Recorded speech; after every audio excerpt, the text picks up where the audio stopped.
Qui n'a jamais rêvé de connaître les secrets de fabrication des chansons qui passent à la radio? J'avais qu'une seule hâte, c'était de reprendre ma guitare et de chercher la suite, quoi. Qui ne s'est jamais demandé ce qui se passait vraiment en studio?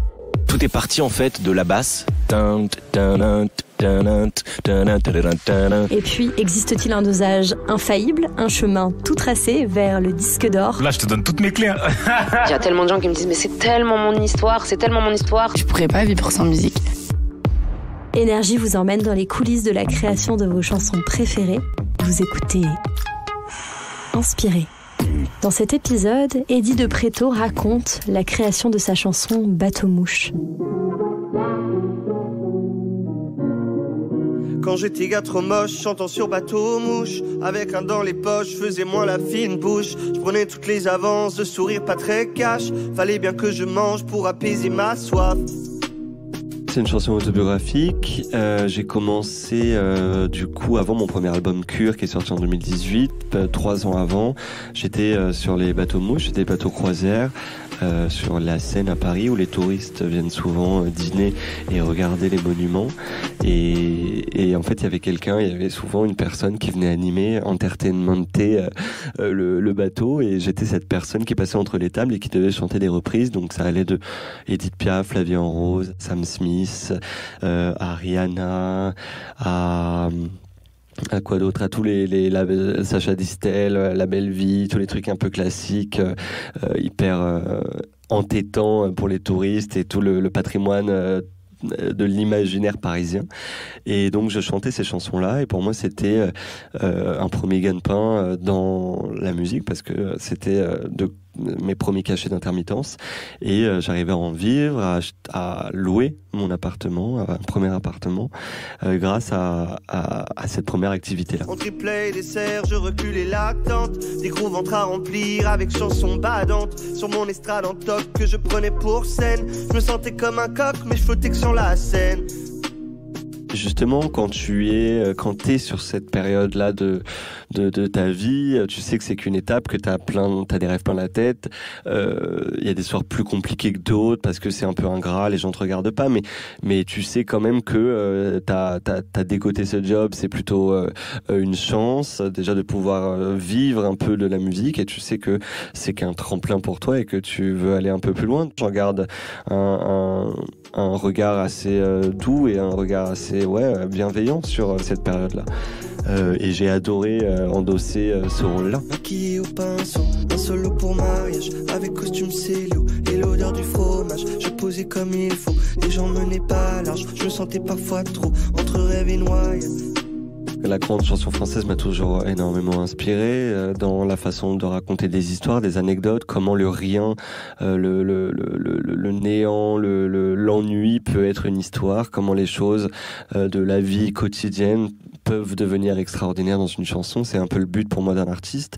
Et donc j'adore raconter des histoires, j'adore raconter des moments, des ressentis, des émotions. Et c'est pour ça que j'essaye au maximum de dépeindre les scènes, de le détailler au plus loin. Et Bateau-mouche en est un bon exemple. C'est le chanter du Rihanna, le saumon le nôtre. Enfin, il y a plein de petits détails très contextuels qu'on ressent et qui instaurent un paysage et qui peut nous intégrer hyper facilement dans ce que potentiellement j'ai vécu.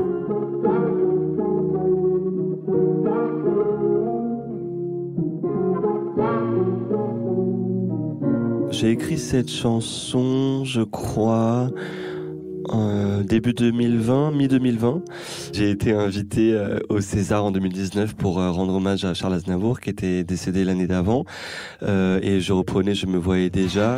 Je me voyais déjà en haut de l'affiche, en 10 fois plus gros que n'importe qui, mon nom s'étalait. Et je pense qu'en reprenant cette chanson, l'année d'après, l'inspiration à recréer un peu une chanson hyper autobiographique d'où je viens et comment je suis arrivé là où je rêvais d'être, enfin en tout cas sur le chemin de là où je rêvais d'être, était important et c'est pour ça que j'ai écrit cette chanson. D'où la petite référence à Aznavour. Je me voyais déjà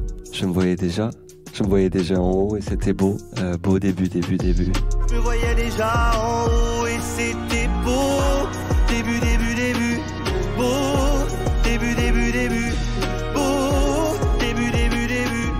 Oh, début, début, début.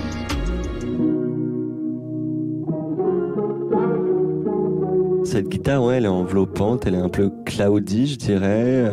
J'aimais bien le riff, c'est Super Parka, c'est un producteur parisien qui me l'a envoyé et qui m'a envoyé ce riff et tout de suite ça m'a plu. Il y avait quelque chose d'assez chaleureux, d'assez entourant, enveloppant et qui, je trouve, amenait bien à cette idée de texte juste après. Ça faisait une belle intro.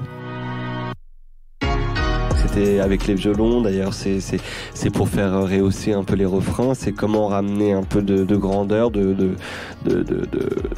d'ouverture, de côté un peu lyrique et grande chanson sur les refrains. Et c'est vrai que ces claviers sont très appuyés, avec beaucoup d'attaques, et pour moi c'était très important de les ressentir pour comment lancer ce refrain.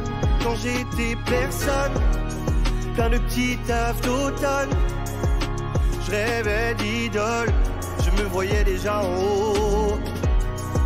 Quand j'avais personne, qu'une soif qui déborde, je rêvais des tonnes, je me voyais déjà en haut. Et c'était beau, début, début, début, beau, début, début, début.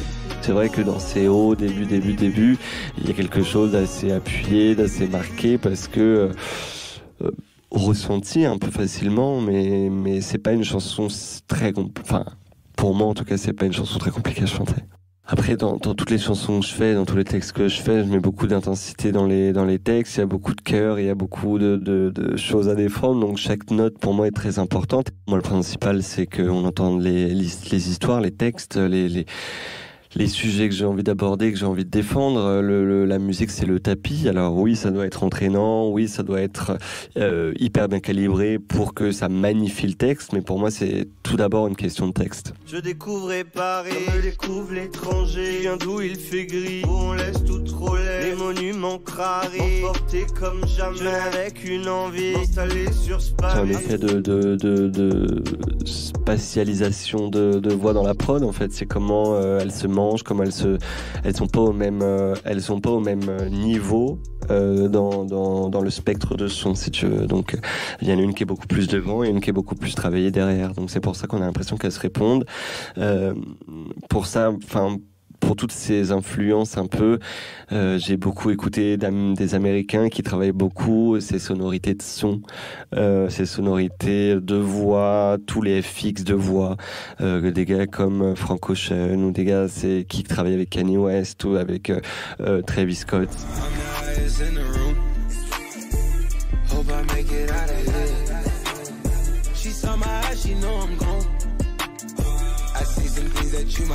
Like driving with my dad and he told me it ain't Christ-like. I'm just trying to find, I've been looking for a new way. I'm just really trying not to really do the fool way.